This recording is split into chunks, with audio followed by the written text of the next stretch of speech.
Auto వెళుతుంది, నేను కారులో వెళ్తున్నాను, ఆ ముందు ఆటో వెళుతుంది. ఆ ఆటో వెనక ఒక అతను రాసి పెట్టాడు.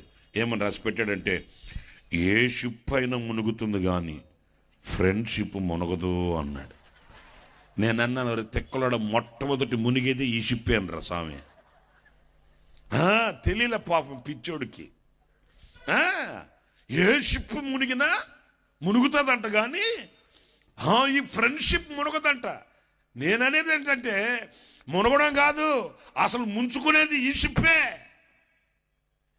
ఈడిపోయి ఆడు కొంప కూలిస్తే, ఆడొచ్చి ఈడి బతుకును కూలిస్తే, ఈ రోజున సమసమాజంలో విలువ లేనట్లుగా, సమసమాజంలో ప్రకాశమానమై ఉండవలసిన బ్రతుకులు గాలిలో కలిసిపోవడానికి, దేవుని సన్నిధికి చేరువై ఆశీర్వాదానికి నిలయముగా ఉండవలసిన కుటుంబపు వ్యవస్థ అవస్థగా మారిపోయి జీవితంలో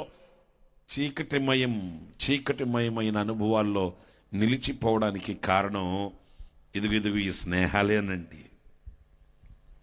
నేను చెప్పేది లోకపు స్నేహాలు కొన్ని ఉన్నాయి, వింటున్నారండి? బహుమంది చెలికాళ్ళు, బహుమంది స్నేహితులు, బహుమంది ఉంటారు కదండి, చుట్టూ గుమ్ముగూడిపోతారు. ఇక అయ్య బాబోయ్, వీళ్ళ ఆలోచనలు ఎక్కడికి వెళ్తున్నాయో మనకు తెలియదు, వీళ్ళ పోకలు ఎక్కడికి వెళుతుందో మనకు తెలియదు, వీళ్ళ ధ్యేయం ఏంటో మనకు తెలియదు, వీళ్ళ ధోరణి ఏంటో మనకు తెలియదు. ఈ స్నేహాల మధ్యలో ఆధ్యాత్మికమైన జీవితం పతనావస్థకు దిగజారిపోయిన కఠోరమైన పరిస్థితులండి. అంటే మీరు ఏమండి, మేము స్నేహంగా ఉండడం తప్ప? నో, నేను అనట్లేదు ఆ మాట. స్నేహంగా ఉండడం తప్పని నేను చెప్పట్లే, స్నేహితులు ఉండకూడదని నేను చెప్పట్లే. యేసయ్య కూడా మనల్ని ఏమన్నాడు? నేను మిమ్మల్ని దాసులని పిలువక స్నేహితులు అని పిలుచుచున్నాను అన్నాడు.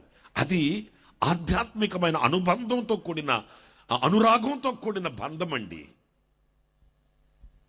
అర్థమవుతుందండి? కానీ ఈ బహుమంది, ఈ చెలికాళ్ళు బహుమంది, ఈ స్నేహితులు బహుమంది, ఈ చుట్టూ చేరిన ప్రజలు ఉన్నారు కదండి, వాళ్ళతో ఉన్న ఆ అనుబంధమే ఒకవేళ లోక సంబంధమైనదైనప్పుడు